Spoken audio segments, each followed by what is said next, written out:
When the phone rang that morning, I was pruning the bougainvillea that framed the front porch of my little San Diego bungalow. The Pacific breeze carried the salt of the ocean, the same scent that had anchored me through years of widowhood. Seeing Amelia's name light up my screen should have filled me with joy. Instead, I hesitated. It had been months since she'd called me without Daniel's shadow lurking somewhere behind her words.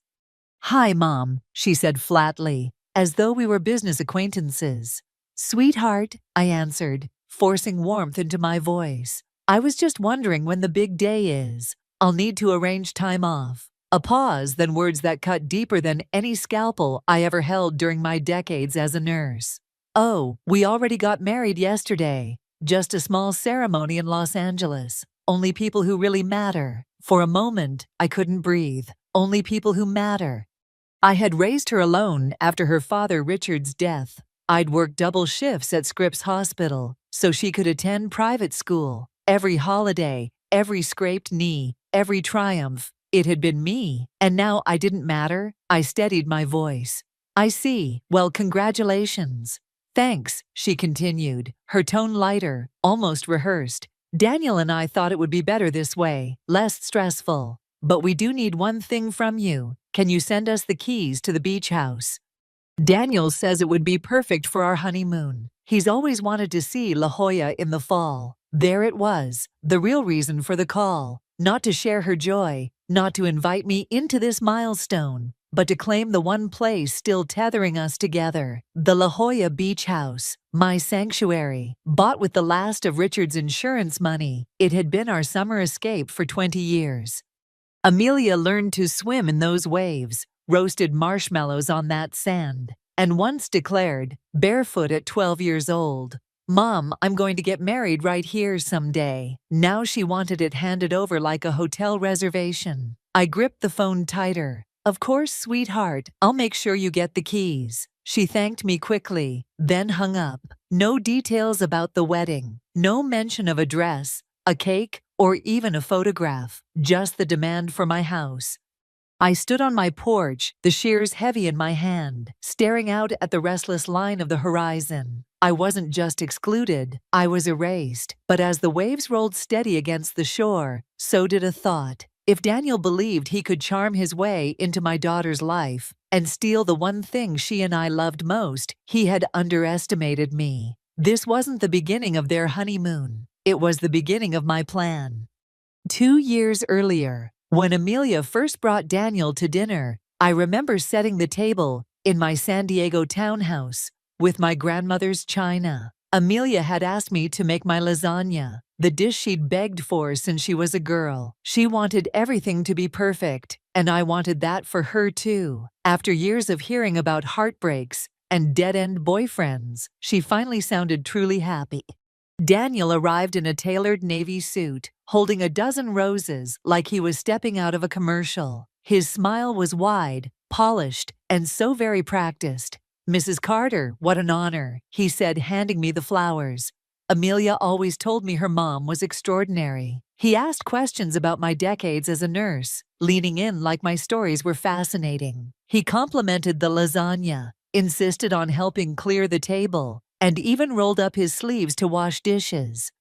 To anyone else, he was the image of a perfect gentleman. But I had lived long enough to recognize when someone was performing. What unsettled me wasn't his politeness. It was his interest in things that had nothing to do with Amelia. 3 separate times during dinner, he brought up my La Jolla beach house. "So Amelia says you've owned the beach place for 20 years, he said, twirling pasta around his fork. "That must be incredible property value, right on the Pacific. Do you rent it out?"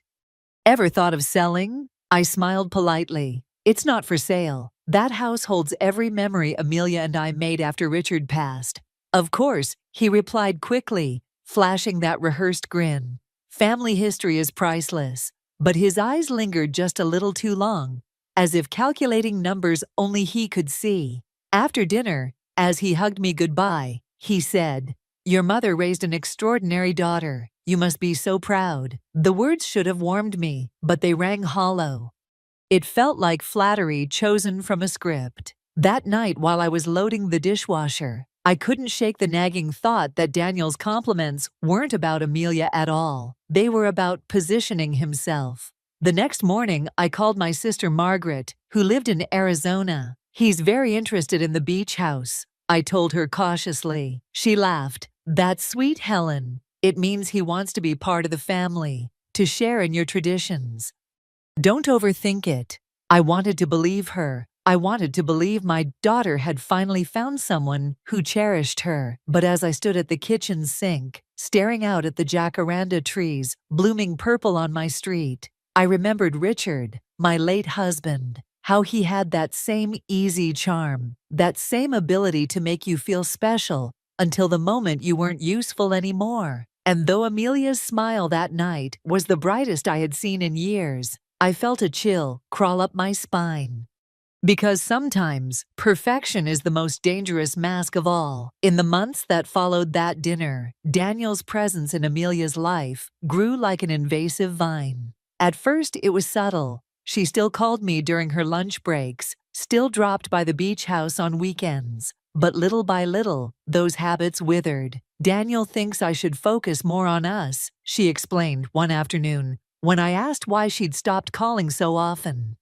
Her voice carried that tone people use when they're repeating something they've been coached to believe. "He says successful couples prioritize each other. You understand, right, Mom?" I wanted to argue, but instead I forced a smile she couldn't see you through the phone. "Of course, sweetheart. If you're happy, I'm happy." But I wasn't happy. I was watching the daughter I had raised, the girl who once crawled into my bed during thunderstorms, slowly drift into someone else's orbit.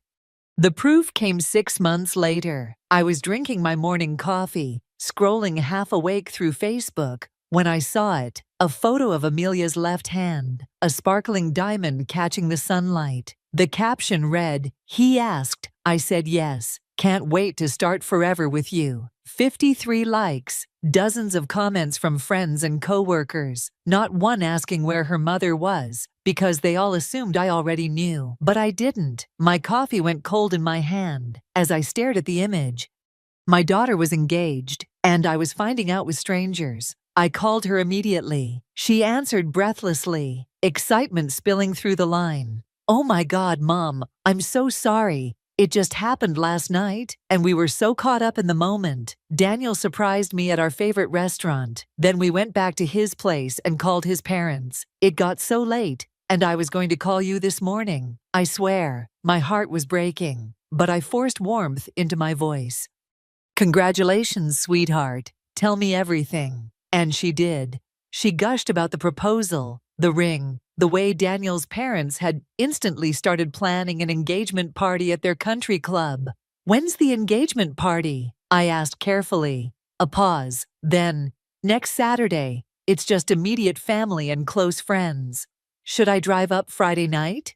Silence. Then her voice, tight. "Mom, about that. Daniel's family has very specific ideas. His mother is traditional. She's planning everything. It's really for his side." I felt something cold sink into my stomach. "And what do you think, Amelia?" "I think Daniel knows his family better than I do. I want to start on the right foot with them. You understand, right?" I swallowed hard. Of course, but as I set down the phone, my hands trembled. My only daughter had been engaged without me. She was already building a life where I was just a spectator. And deep inside, I feared this was only the beginning of losing her. 3 months after the engagement announcement, Amelia called me one evening while I was reorganizing linens in the hall closet. It was an ordinary Tuesday, the kind of quiet routine I cherished in my retirement. I answered, expecting some wedding update, maybe even an olive branch. Instead, her words would leave me frozen in place. "Mom," she began cautiously, "I need to ask you something, and I need you to be cool about it." My stomach tightened. Nothing good ever followed that sentence. "What is it, sweetheart?" "It's about the beach house." I clutched a folded quilt to my chest. "What about it?" "Well, Daniel says he doesn't feel completely comfortable there. He feels like it's not really ours, you know, like he's under your microscope every time we visit. And I guess I've always assumed I'd inherit it anyway." So maybe it's time to just sign it over. For a moment, the hallway spun.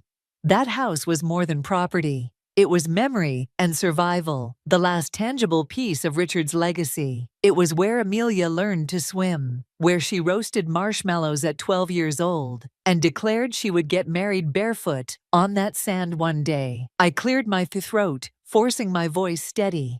Amelia, that house has been in our family for 20 years. It's where you and I built our lives after your father passed. It's not just a vacation spot. It's home. I know, Mom, I do. But Daniel feels like it puts pressure on our relationship, like he can never fully relax there, knowing it's yours. He wants us to have our own special places, without feeling indebted. Without feeling indebted. The words stung like seawater in an open wound. I had never asked Daniel for a thing, never scrutinized his presence in that house. But now he was planting seeds in Amelia's mind, twisting our memories into burdens. I tried to soften my tone. Sweetheart, I'm not asking you to give me anything. I'm offering you the space we've always shared. Her voice was hesitant, almost apologetic. I know, but maybe it's healthier if we find somewhere new, somewhere just for us. That was when I realized what Daniel was doing. He wasn't simply cutting me out of wedding planning or family gatherings. He was dismantling the very foundation of my bond with my daughter, brick by brick, until the only thing left standing between us was his voice. When we hung up, I sat on the edge of my bed, staring at the framed photo of Amelia and me on that very beach, her hair wild from the wind, my arms wrapped tight around her. She had once looked at me like I was her whole world. Now she was asking me to surrender it, and though I told her I would think about it, deep inside, something steeled in me. If Daniel wanted my beach house, he would soon learn it came with more history than he could ever handle. After that call, I knew I couldn't just sit back and hope for the best. Daniel wasn't going to stop at wedding guest lists or holiday plans. He wanted the beach house, the inheritance, and, if I wasn't careful, my daughter's independence too. So I did what every mother does when cornered. I fought back quietly. I called a local private investigator, an old colleague of Richard's brother, who had transitioned into private work after leaving the San Diego police force. His name was Victor. We met at a quiet coffee shop downtown, where the hum of tourists blended with the ocean breeze. I need you to look into my future son-in-law, I said, sliding a photo of Daniel across the table. I can't explain it, but something in my bones tells me he isn't who he says he is. Victor studied the photo, then nodded. Leave it with me. 1 week later, he called me back. His voice carried the heaviness of bad news. Helen, you were right to worry. We met again, this time in his office, where files lay stacked in careful order. He pushed a folder toward me. Inside were records, marriage licenses that never led to weddings, financial reports, and even a few old police notes. Daniel had been engaged twice before, once to Emma Harrison, the daughter of a wealthy restaurant chain owner. Another time to Sarah Blake, whose family controlled several real estate properties along the California coast. In both cases, Daniel had isolated them from their families, whispered about boundaries, then tried to gain access to their assets. Both engagements ended abruptly, one after Emma's father discovered Daniel's gambling debts, the other when Sarah's brothers confronted him about suspicious withdrawals from her trust fund. But what made my stomach truly twist was deeper in the folder. Newspaper clippings from the late 1980s, a failed business partnership. The name leapt out at me like a ghost. Morrison. Daniel's grandfather? I asked. Victor nodded. William Morrison. He and your late husband Richard were once partners in a shopping center development project here in Southern California. Morrison embezzled millions from their joint accounts, vanished to Florida, and left Richard bankrupt. From what I found, your husband spent years in legal battles trying to recover the money. My hands trembled as I turned the yellowed pages. Richard had never told me the full story. He'd only said a business partner betrayed him before his health declined. I'd thought it was just another failed deal. But here was the truth. Morrison had destroyed him. And now his grandson is trying to finish the job, I whispered. Victor's eyes were steady. Daniel has been living off money funneled through accounts tied to Morrison's old theft, offshore accounts. He's been using those funds for years. I sat back, my chest tight. This wasn't just about Amelia's future. It was about Richard's past, the wound that had never healed. Daniel wasn't simply a manipulator. He was a predator with a family legacy of deceit, and he had chosen my daughter as his next mark. 3 days after Amelia's call, demanding the beach house keys, I knew what I had to do. Daniel thought I would roll over, hand him the property, and disappear quietly into the background. He believed I was just another aging mother, too sentimental to fight back, but he had no idea who he was dealing with. I spent 72 hours assembling what I came to call my wedding gift. At my kitchen table, I laid out documents Victor had provided, marriage licenses that ended in scandal, police reports, and bank transfers linking Daniel to offshore accounts. I added old newspaper clippings about William Morrison, the grandfather who had swindled my late husband, and copies of Richard's estate records showing Amelia as the rightful heir. Then I wrote a short note on crisp stationery. Every new husband should know his wife's family history. Congratulations on your marriage. With love, Helen. I slid everything into a leather portfolio, wrapped it in silver paper, and tied it with a white bow. It looked elegant, festive, like something plucked from a wedding registry. Friday morning, I drove downtown to Amelia and Daniel's apartment in San Diego's Gaslamp Quarter. Tourists bustled along the sidewalks, never guessing that in my hands, I carried the unraveling of a carefully crafted con. I set the gift outside their door, rang the bell, and walked away without waiting. By 2:17 that afternoon, the call came. The screen lit up with Amelia's number, but when I answered, it was Daniel's voice, raw and unhinged. "What the hell is wrong with you, you crazy old witch? How dare you send us this garbage?" I set my teacup down gently. "Hello, Daniel. I take it you opened your wedding gift. This isn't funny. This is harassment. I'm calling the police." His words tumbled fast, desperate. I let a smile creep into my voice. "Report me then. Tell them your mother-in-law gave you a gift filled with public records and archived newspaper articles. I'm sure they'll be fascinated." In the background, I heard Amelia's voice trembling. "Trevor, calm down. Let me talk to her." But Daniel wouldn't relent. "She's insane. She's trying to ruin us." I spoke evenly, each word deliberate. "No, Daniel. I'm simply giving you the truth. Did you enjoy reading about your grandfather's embezzlement? About how he destroyed Richard's life? Or perhaps you preferred the bank records showing you've been living off stolen money for years?" Silence. Then for the first time, fear seeped into his voice. "You're lying." "I never lie," I said softly. "I was a nurse. We are trained to be precise about facts, but don't take my word for it. Your grandfather's lawyer in Miami remembers you well. His name is Rodriguez.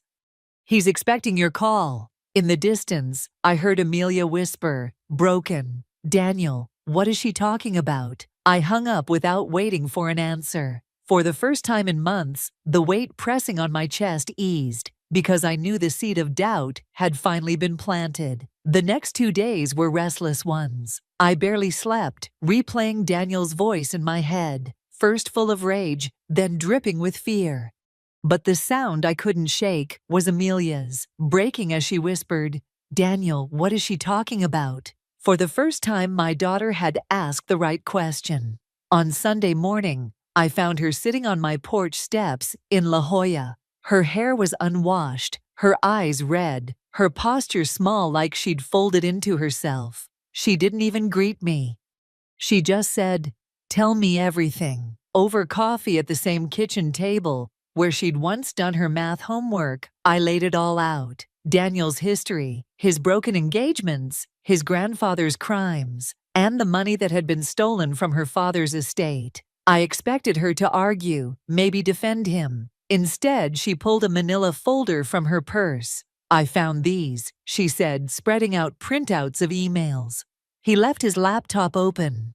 "He's been corresponding with a man named Marcus Webb about accessing Morrison inheritance accounts. The emails go back 2 years, long before I even met him. Mom, he researched me. He knew about Dad, about the beach house. Meeting him wasn't an accident. Her voice cracked, but her eyes hardened. I called one of his ex-fiancées, Emma. She told me everything. How he isolated her, tried to get control of her accounts, then vanished when her father hired a detective. And she put me in touch with another woman, Sarah. Same story, Mom, word for word. I reached across the table, squeezing her hand. Sweetheart, I'm so sorry. No, she said firmly, brushing her tears away. Don't apologize. I believed him over you. I pushed you away, but now I'm going to destroy him. And I need your help. For the first time in 2 years, my daughter's fire was back. The next morning, Amelia met with an estate attorney who confirmed she had legal claim to millions Morrison had stolen from Richard. But there was more. Because Daniel had been actively accessing those funds, he could be charged with money laundering and conspiracy. That afternoon, Amelia and I sat in a conference room with Agent Elena Ruiz from the FBI's San Diego office. We've been tracking Daniel Morrison for months, she explained. Your evidence fills in the missing pieces.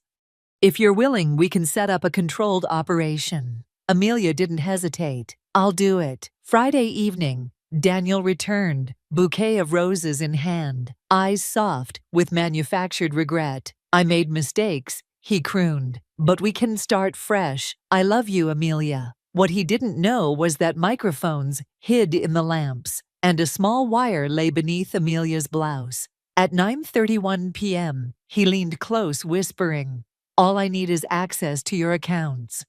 Once that money moves, it's ours forever. Her voice was steady. So you admit you married me for the inheritance? Yes, he said, and you should be grateful. The door burst open. Agents stormed in, their voices sharp. FBI, hands where we can see them. Daniel's mask cracked in an instant, his perfect smile collapsing into raw panic as they cuffed him in front of the woman he thought he had conquered. And I, watching from the safe distance Agent Ruiz allowed, felt the tide finally turn. The news hit San Diego by Monday morning. Headlines splashed across the Union Tribune. Local man arrested in multi-state fraud scheme. They didn't name Amelia, but Daniel's mugshot, once charming, now hollow, stared out from every screen. The trial began 6 weeks later. Amelia stood in the same courthouse where I'd once fought for guardianship papers after Richard's death. Now she faced the man who had tried to erase her mother from her life. She testified with strength I hadn't seen since she was a teenager. She spoke of how Daniel had isolated her, convinced her I was holding her back, how he'd chipped away at every bond she had. He didn't just steal money, she told the jury, her voice steady. He tried to steal my family, my history, and the trust I had in myself. 2 other women, Emma and Sarah, joined her. Together, they painted a picture of a predator who had refined his scheme across years, always targeting successful women with family assets. When Amelia finished, the courtroom was silent, every eye fixed on her. She had turned her pain into undeniable truth. Daniel's defense tried to paint him as reckless, not criminal, but the evidence, bank records, offshore accounts, and his own recorded confession crushed that argument. The jury deliberated for barely 3 hours, guilty on all counts. At sentencing, the judge's gavel echoed through the chamber. 12 years in federal prison, full restitution to the victims, and the accounts Daniel had siphoned would be redirected back to their rightful heirs. For Amelia, it meant nearly $4 million from her father's stolen estate. When we left the courthouse, Amelia slipped her hand into mine. For the first time in years, it felt like my daughter was truly with me again. That evening, we sat on the porch of the La Jolla Beach House. The Pacific stretched wide and endless before us. We flipped through old photo albums, Amelia laughing through tears at sunburnt noses and sandcastles lopsided from the tide. Mom, she said softly, I'm so sorry for everything I let him convince me of. I shut you out when you were the only one fighting for me. I wrapped my arm around her. You were manipulated by an expert liar, but you came back. That's what matters. She nodded, her eyes fierce again. Next time I walk down an aisle, it'll be barefoot in this sand, with someone who loves you as much as they love me. As the waves rolled steady against the shore, I felt something in me finally release, because in the end, truth had been the gift that saved my daughter. And once truth is unwrapped, it can never be taken back.